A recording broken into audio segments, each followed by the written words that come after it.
story you are about to hear is true. Only the names have been changed to protect the innocent. Fatima Cigarettes, best of all long cigarettes, brings you Dragnet.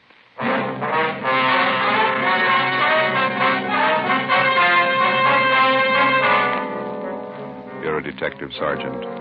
You're assigned to narcotics detail. A gang of veteran dope peddlers moves into your city.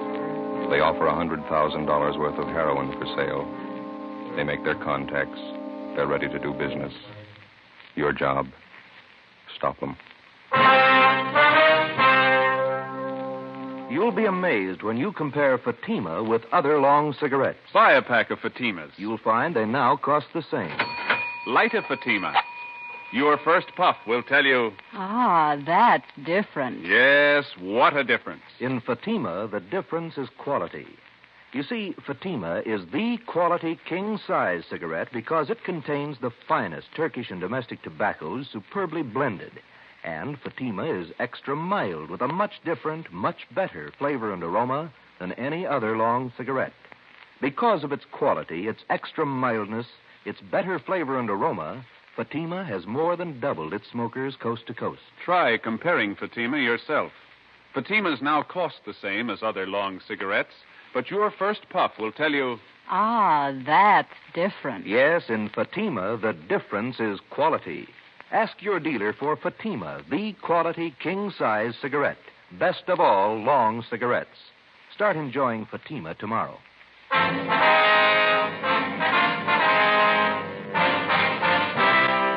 Dragnet, the documented drama of an actual crime. For the next 30 minutes, in cooperation with the Los Angeles Police Department, you will travel step by step on the side of the law through an actual case transcribed from official police files. From beginning to end, from crime to punishment, Dragnet is the story of your police force in action. It was Wednesday, June 24th. It was sultry in Los Angeles. We were working the day watch out of narcotics. My partner's Ben Romero. The boss is Thad Brown, chief of detectives. My name's Friday. It was 9:27 a.m. when I got to the Charing Cross Apartments on 12th Street. The side entrance.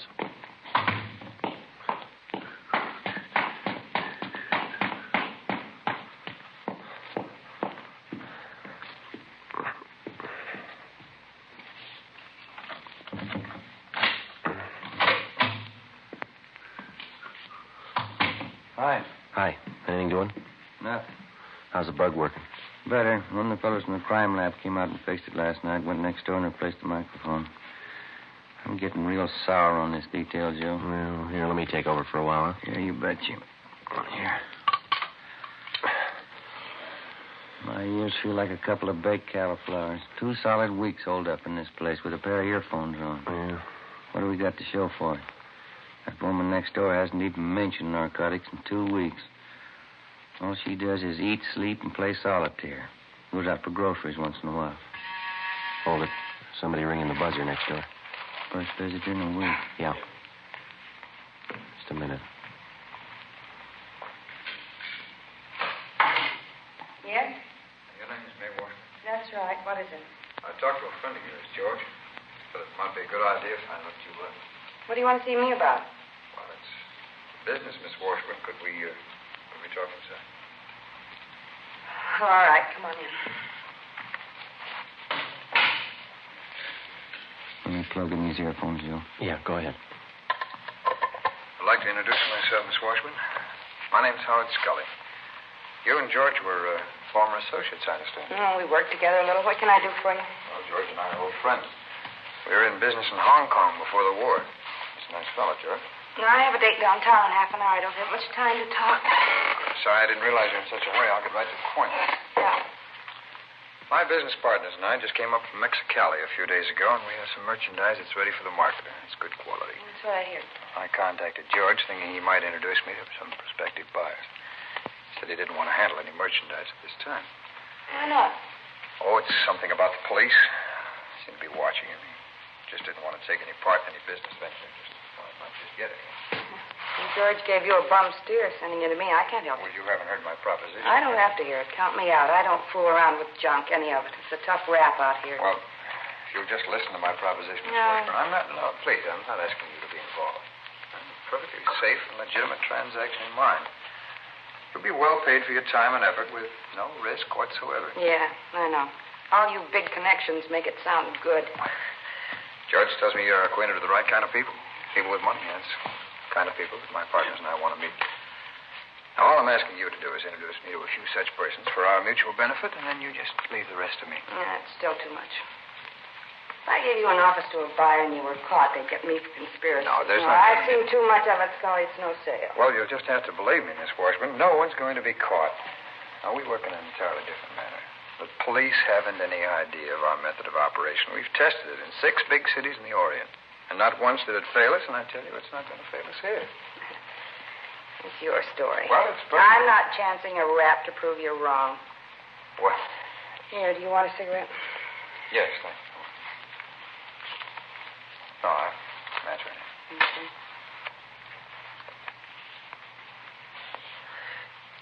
Thanks. Now, I'm only asking one thing, Miss Washburn. An introduction to the right party, and that's all. Now, you know my reputation. I'll make it well worth your while.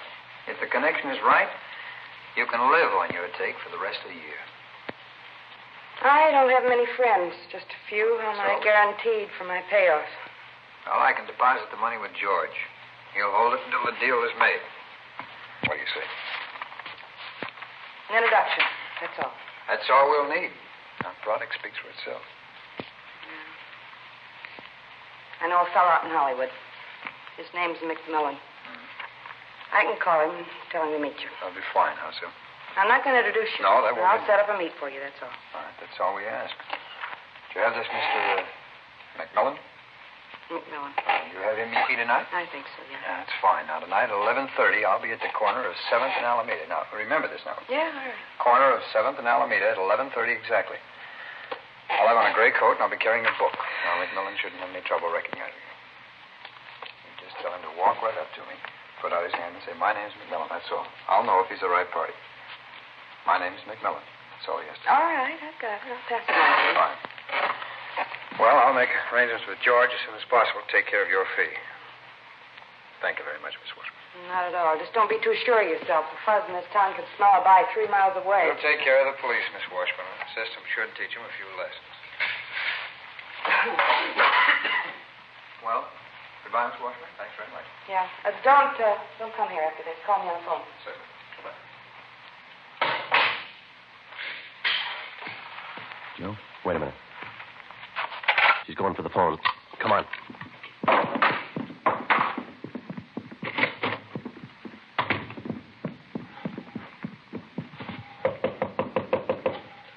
Just a minute. Try the door. It's locked.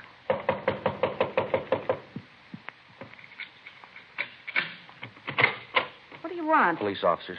All right, what's the pitch? I'd like to talk to you downtown. About what? Howard Scully. What about him? We know why he was here. Get your coat, please. I haven't done anything. Come on, lady, let's go. I told Scully I didn't want in. He made the proposition, but I didn't buy it. You know that. I didn't buy a word of it. We did. Before the suspect was taken downtown, we informed her landlady to tell anyone that she'd be out of town for a week. That information was to be passed on to any of her friends or business acquaintances who might try to contact her. After that, we took May Washburn back to the office. After being questioned thoroughly, she was detained for further investigation. At 2 p.m., Ben and I met with Captain Kearney, Central Narcotics, and Inspector Virgil Beckner, State Narcotics Bureau, Southern Division. $100,000 buy, is that what they have in mind? That's the word around town, Skipper. Washburn girl told us the same thing. The Washburn woman was approached for an office, huh? Yes, that's right, Beck. She was ready to go when we picked her up. Pusher's Howard Scully, you remember him? About 9 years ago, wasn't it, the Tijuana deal? 8 or 9 years, yeah.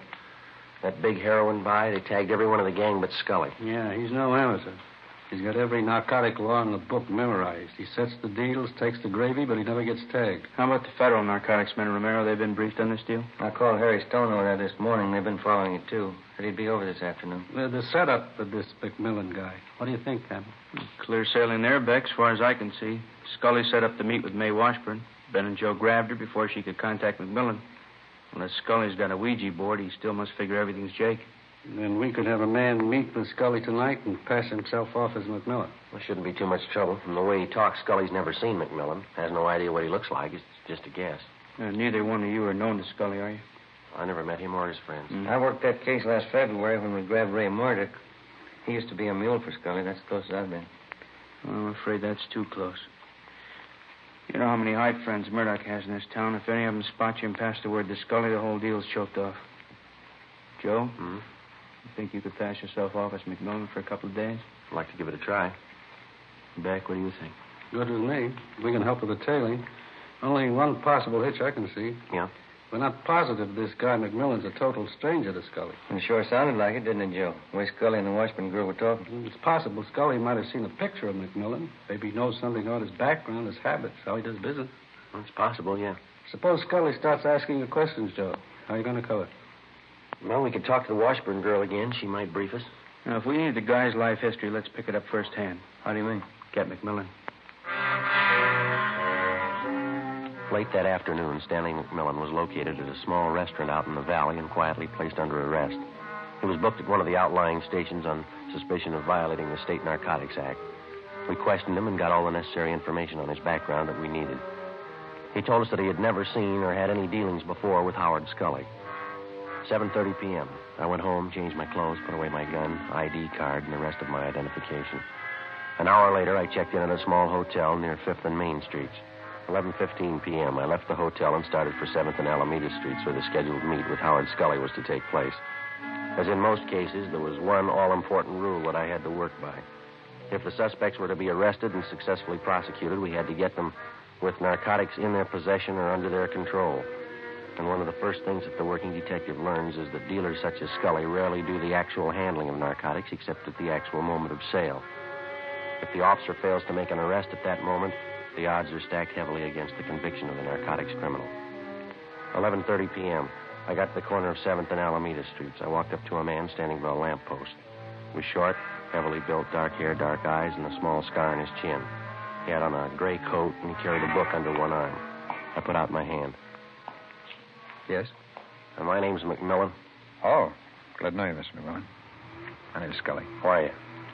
I understand we have mutual friends. Is that correct? That's what I'm told, yeah. You're from Louisiana originally, New Orleans. No. Oh, that's so?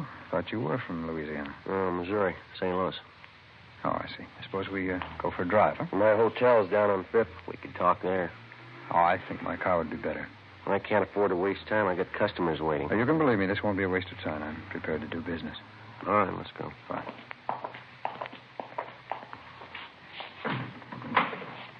No, go ahead, McMillan. All right, thanks. Oh, will you raise that hand on the other side so I can get in? Yeah, sure. Fine. Thank you.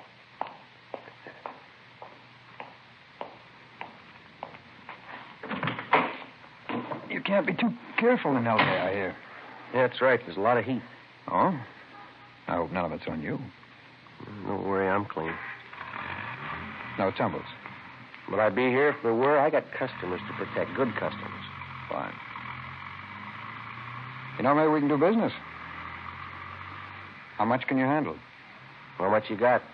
How about 10,000 worth? Standard rate, full measure. Hardly cut it off. Sounds fair. We drove 3 more blocks, and then Scully pulled the car to a stop underneath a row of spreading palm trees on a deserted street. He pulled the emergency brake on, then he turned to me, clamped my arms to my sides, and shook me down. All right. What's the pitch here? What's the idea? No offense, McMillan. Simple precaution in case you had a gun. What do you take me for, mister? I'm not used to doing business this way. That might go real great in the East, but it's nothing out here. Oh, no. I said no offense. This is a hot town. You could be a fuzz. You can't be too careful. You know that. Yeah, well, you don't have to pull that careful stuff with me. Who set up this meet, anyway?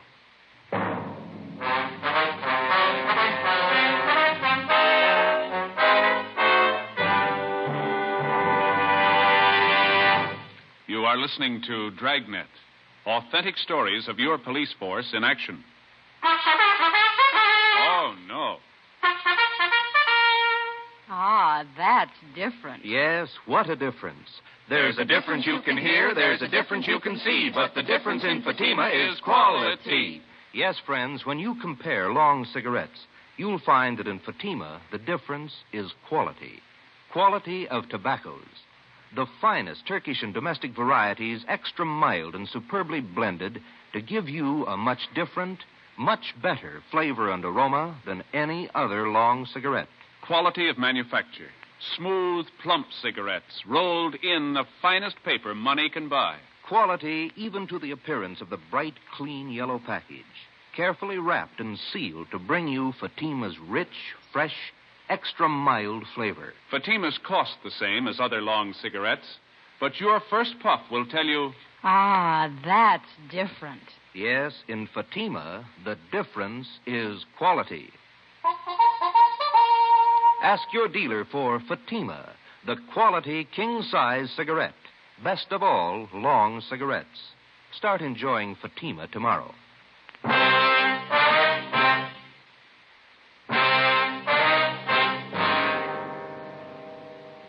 June 25th, Thursday, 12:30 a.m. I had 2.5 hours to raise $10,000. The narcotics dealers, Howard Scully and his partner, Jim Rhodes, had laid it out for me. Either I had the money by 3 a.m. or there was no deal. If it failed to come off, our plan to trap the narcotics gang would be worth nothing. Rhodes and Scully could possibly find another buyer without our knowledge, make a deal, and flood the market with their store of narcotics. I knew it'd be impossible to get the $10,000 together. We had only one alternative, fake our way as best we could. I went back to the hotel, put a call through to Captain Kearney at the office, and told him what had happened. He went to work on it. From the Narcotic Details Emergency Fund, set up for such purposes, we got together $600. From Chief of Detectives Thad Brown, Deputy Chief White, the State Narcotics Bureau, and anyone else available by phone, we succeeded in rounding up another $350. 2:30 a.m. The money was tied in 2 small bundles, with hundreds, 50s, and 20s on top. $1 bills were sandwiched in between. The 2 bundles were placed in a briefcase and delivered to me at the hotel on 5th Street. The gun was also in the briefcase. I took it out, put it in my pocket, closed the briefcase. 2:45 a.m. I left the hotel with the money and started for the big meet. 3 a.m., 7th and Alameda. McMillan, how are you? Scully? We're down this way. You have the money? Well, your pal said all or nothing. I got it. Let's have a look. How about the merchandise? We can check it in the cards right down here. Rhodes? All right. The money? Yeah, that's right. I got the money. Now, how about a look at this stuff? I'd like to know what I'm buying. We can stop on the way for a sample. Okay, Howard.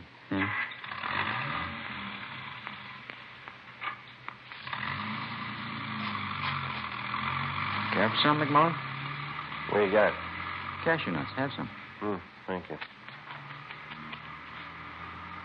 There's lots of heat in this town. Cops as thick as flies. Yeah, that's right. Rough time. I gotta be careful. What's the reason, anyway? When to start? Well, about 6 weeks ago, Bulls tagged some high school kids. Half a dozen of them. Huh? What for? Well, they were regular hypes. Just punks, 18-year-olds. A couple of them were 17. Young squirts. Yeah, and the heat's going to get worse. One of the punks cashed in yesterday. Read it in the paper. Overdosed. Not going to help business. Well, I'll tell you one thing. I'm playing it close. I got good customers, and I'm not going to risk my neck. How much stuff do you think you can handle a month, McMillan? No thanks, no more. Oh, I got about 30 mainliners. They're regular and they're short. 8-10 ounces a week, but they like good stuff, no alley hype junk. Howard must have told you that's all we handle, good stuff.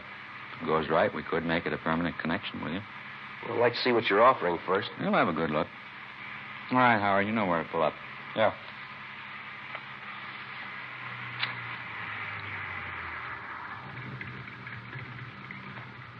Here, stay in the car, McMillan. All right.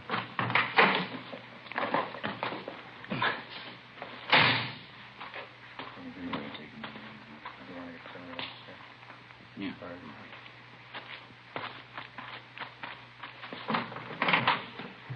All right, Mac, you can get out. Yep.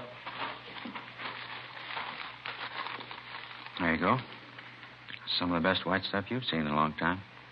Satisfy yourself. Okay. All right. Okay, it's standard. It's all good. Not just that sample. Okay, I'll go. Okay, now how about the money? All right, have a look. There you are. 1 stack.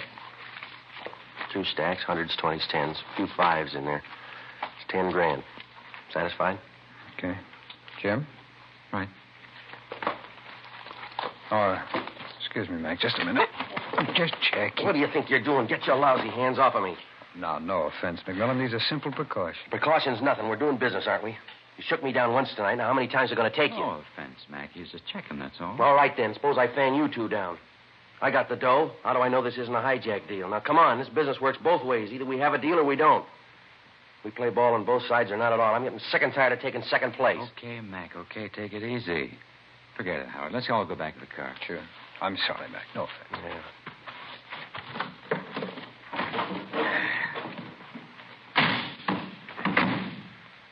Okay, let's close the deal. Where are we going to go? Don't worry, it's a safe place. Okay, Howard.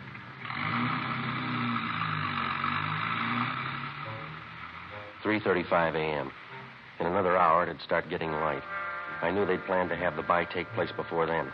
According to our plan, Ben and Sergeant Hunt, along with the other team of men from the State Narcotics Bureau, they were to tail us to the place of the meet and move in on a signal from me when the buy was actually in progress. 3:45 a.m. Scully drove out North Figueroa onto Pasadena Avenue and turned right onto Avenue 43. We headed up Montecito Drive.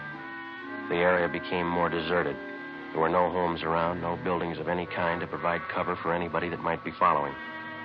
Somewhere below, we could hear the rattle of a freight train on its way to the Southern Pacific yards. Off in the distance, I could see the lights of the city. They looked pretty far away. Scully finally pulled the car to a stop on the crest of the highest hill in the area. We got out.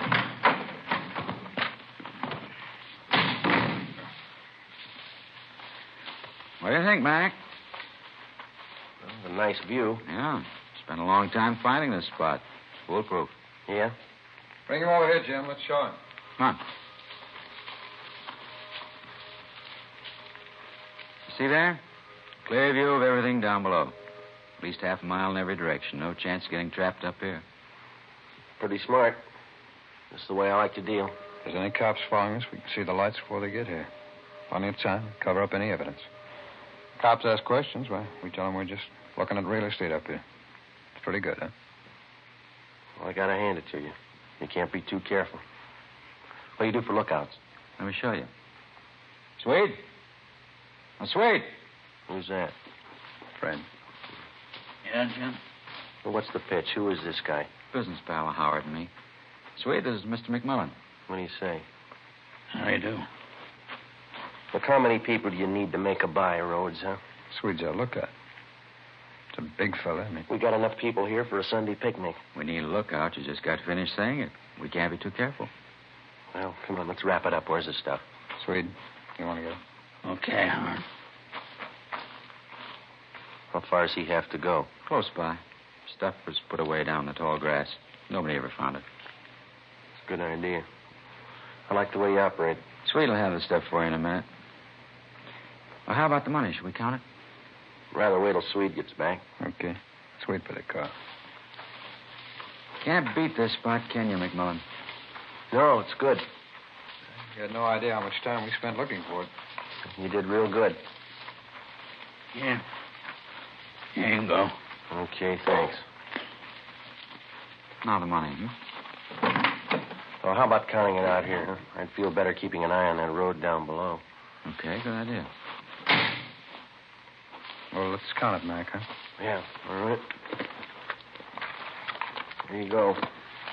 There's one bundle, and there's the other. I'll count it, Jim. Yeah, snap it up. We've been here long enough already.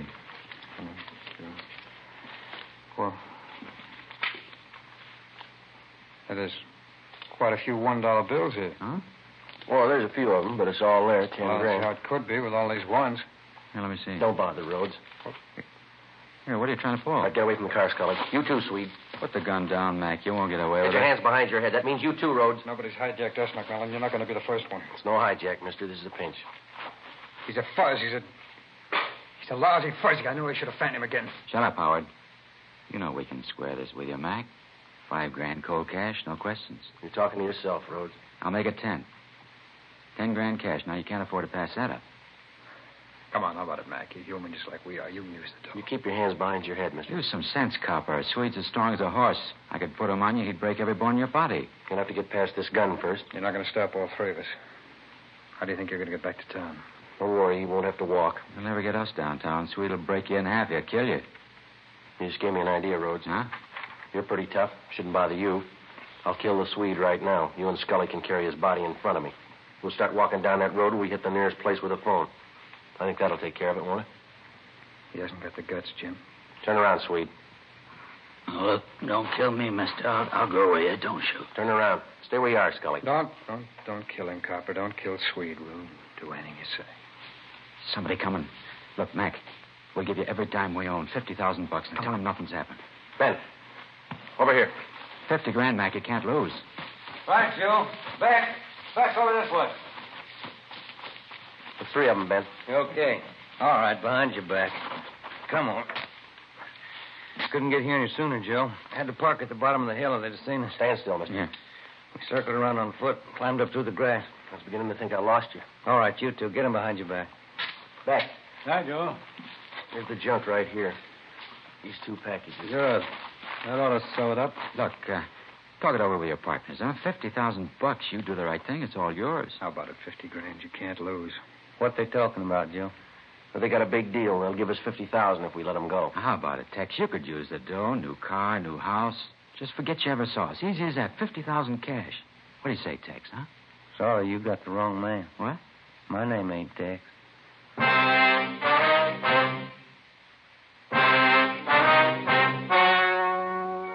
The story you have just heard was true.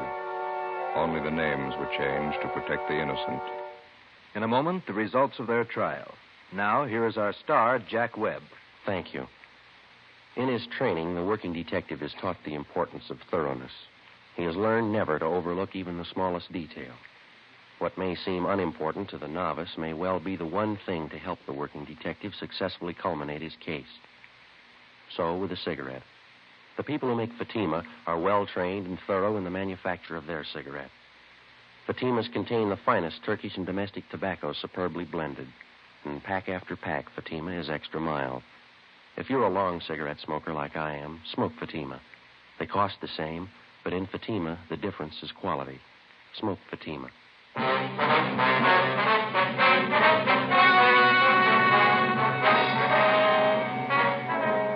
May Washburn, Howard Lewis Scully, James Henry Rhodes, and John Swede Nelson were tried and convicted. They received their sentences as prescribed by law and are now serving their term in the state penitentiary.